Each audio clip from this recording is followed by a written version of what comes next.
10 अप्रैल सन 1912 को टाइटैनिक अपने पहले सफ़र पर निकलता है और 14 अप्रैल सन 1912 को बर्फ़ के चट्टान से टकरा के डूब जाता है। आज भी ये रहस्य बना हुआ है कि टाइटैनिक के साथ आखिर इन 4 दिनों के बीच में हुआ क्या था कि टाइटैनिक डूब गया था। आज मैं आपको कुछ लाइव फुटेज के साथ आपको बताने वाला हूँ कि टाइटैनिक के साथ क्या हुआ, क्यों डूबा और किसकी गलती थी और किन कारणों की वजह से टाइटैनिक डूब गया। क्या टाइटैनिक को बचाया जा सकता था? तो इन्हीं टॉपिक के बारे में बात करेंगे। तो चलिए करते पॉइंट की बात और वीडियो करते हैं। Crowd had gathered on the pier to watch her leave her mooring. It was so stiff. Well, I was asleep at the time. Has been a dead ship resting in an ocean. Titanic निकल चुका है अपने पहले journey पे। दिन है 12 अप्रैल सन 1912। सबसे पहली दिक्कत जो है दोस्तों आती है वो आती है कि रेडियो के थ्रू खबर आता है कि आसपास आइसबर्ग हैं, तो थोड़ा संभल के चलिए। बट कैप्टन इतना ओवर कॉन्फिडेंस थे कि उन्होंने कहते हैं कि ये छोटी मोटी बात है, इसे इग्नोर करा जाए। यहाँ पर सेकंड गलती हमारी निकल के आती है दोस्तों कि 2 दिन बाद 14 अप्रैल से 1912 को हमें 6 आइसबर्ग की वार्निंग रेडियो की तरह और मिलती है। जैसे ही ये मैसेज रेडियो के थ्रू आता है दोस्तों, तुरंत ही कैप्टन तक ये मैसेज पहुँचाया जाता है। यहाँ पर कैप्टन मानने को रेडी नहीं होते हैं और अपना आंसर देके चले जाते हैं। मैं चलता हूँ, गति और दिशा बनाए रखूँ। Yes sir.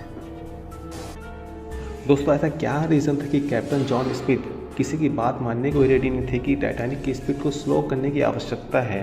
क्योंकि इसके पीछे कई थ्योरीज भी दोस्तों और कई बातें बताई जाती हैं कि कैप्टन के ऊपर ओनर का और कंपनी का दोनों का ज़बरदस्त प्रेशर था कि टाइटैनिक को टाइम से पहले पहुंचाना है और एक रिकॉर्ड ब्रेक करना है। टाइटैनिक के ऊपर कोने पे एक बंदे को बैठाया जाता है हर जहाज़ पे, ताकि वो ज़्यादा से ज़्यादा दूर तक देख सके।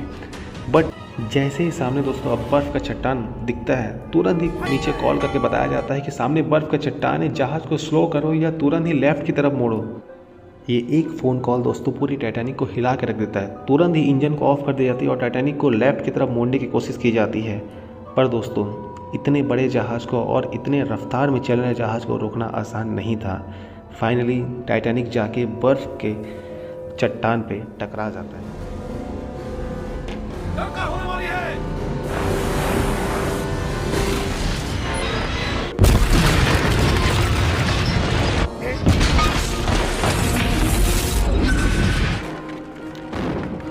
दोस्तों झटका इतना बड़ा था कि कैप्टन तुरंत ही पहुंच के वहां पर पूछते हैं कि हुआ क्या है करके ना, और उन्हें बताया जाता है कि हम एक चट्टान से टकरा गए हैं। ये देख के तुरंत ही इंजन को बंद करने को कहा जाता है और बोला जाता है कि जहाज़ की जांच की जाए कि जहाज़ को कितना नुकसान हुआ है। यहाँ पर दोस्तों जॉन हॉल जो टाइटैनिक को जिन्होंने डिज़ाइन किया है वो तुरंत ही पहुँचते हैं और लोगों को यहाँ पर समझाने की, सबसे पहले कैप्टन को समझाने की कोशिश करते हैं कि हमारी टाइटैनिक की सिचुएशन क्या है ना। वो बताते हैं कि ये हमारा टाइटैनिक है और यहाँ पर 4 कंपोनेंट में अगर पानी भर जाए तो हमारा टाइटैनिक तैर सकता है। बट जो स्थिति यहाँ पर हुई है जिससे हमारा आइसबर्ग से हम टकराए हैं, उस स्थिति में क्या हुई है, 16 टैंकों में से 4 भर जाए तो हम ठीक रहेंगे। बट ऑलरेडी यहाँ पर 5 वाटर टैंक हमारा भर चुका है और 5 वाटर टैंक का भरने का मतलब ये है कि ये एक के बाद हर वाटर टैंक भरते जाएगा, जिसे कि पंप के थ्रू भी हम खाली नहीं कर सकते। इसका मतलब सीधा सीधा कहना ये था दोस्तों कि कुछ भी हो जाए टाइटैनिक डूबेगा ही। ये सुन के जो टाइटैनिक के ओनर हैं जोसेफ ब्रूस का एक ही सवाल रहता है कि आपने तो कहा कि टाइटैनिक डूब नहीं सकता। बट दोस्तों इनका जवाब सीधा सीधा ये था कि टाइटैनिक हमारा लोहे का बना हुआ है और अगर 4 वाटर टैंक से ज़्यादा भर जाए तो टाइटैनिक डूबेगा ही।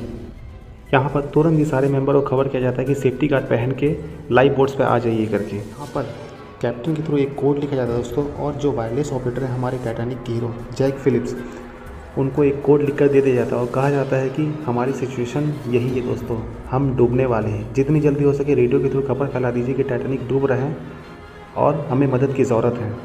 इसके बाद बैक टू बैक रेडियो के थ्रू खबर भेजी जाती है कि हम प्रॉब्लम में है करके।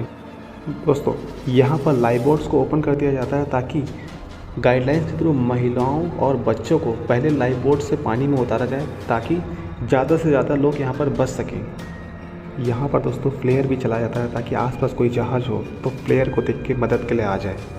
अगली सबसे बड़ी गलती ये हो रही थी दोस्तों यहाँ पर कि टाइटैनिक पर लाइफ बोटों की संख्या बहुत कम थी। इसमें लाइफ बोट कम से कम हम 32 रख सकते हैं, बट टाइटैनिक अपने साथ लेके आ जाता है 20। इसका रीज़न ये है दोस्तों कि इसकी खूबसूरती कहीं कम ना हो जाए, इसलिए कम लाइफ बोट्स लाए गए थे। ताकि टाइटैनिक का पूरा डिज़ाइन दिखा जाए। टाइटैनिक के जो ओनर है दोस्तों, जोसेफ ब्रूस, वो मौका का फ़ायदा उठा के टाइटैनिक के लाइफ बोट में एक सीट खाली देख के बैठ जाते हैं। ये इंसानियत नाम की चीज़ बची नहीं थी। हर कोई इस टाइटैनिक के डूबते हुए सफ़र में अपने आप को बचाना चाहता था। फाइनली टाइटैनिक के ओनर अपने जान बचाने में यहाँ पर कामयाब हो जाते हैं दोस्तों, बट उनको लाइफ टाइम क्रिटिसाइज़ किया जाता है। और ऐसी सिचुएशन होती है दोस्तों, ये 2 टुकड़ों में होकर फाइनली हमारा टाइटैनिक डूब ही जाता है।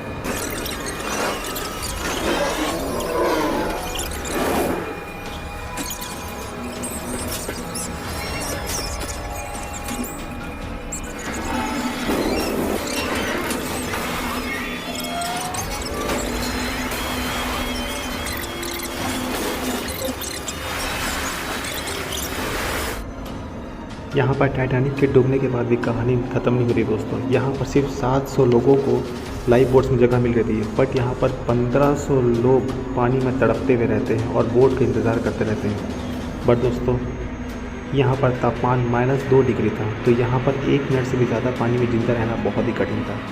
जब मदद के लिए इंसानियत दिखा के एक लाइफ बोट वापस आती है तब तक लेकिन दोस्तों देरी बहुत ज़्यादा हो गई है। यहाँ पर एक भी इंसान ज़िंदा नहीं बचता और किसी को भी यहाँ पर बचाया नहीं जाता है।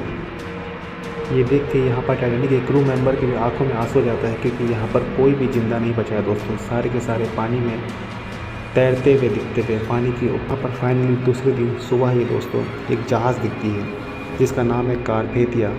इसी को रेडी की खबर पहुँच रहती है और ये अपने टाइम के अनुसार 3 से 4 घंटे में पहुँच तो जाता है दोस्तों, पर तब तक 1500 लोगों की मौत हो गई रहती है।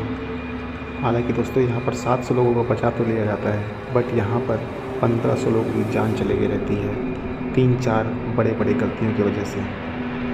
फाइनली दोस्तों टाइटैनिक की कहानी यहाँ पर ख़त्म होती है। 15 अप्रैल को रात 2:40 में इसे 1500 लोग दफन हो गए इस सपनों के जहाज़ में। अगर आपको वीडियो पसंद आया तो दोस्तों टाइटैनिक लेगेसी चैनल को सब्सक्राइब ज़रूर कर दीजिए। आई होप आपको समझ में आया होगा दोस्तों कि कैसे था हमारा अपना सपनों का जहाज़ टाइटैनिक।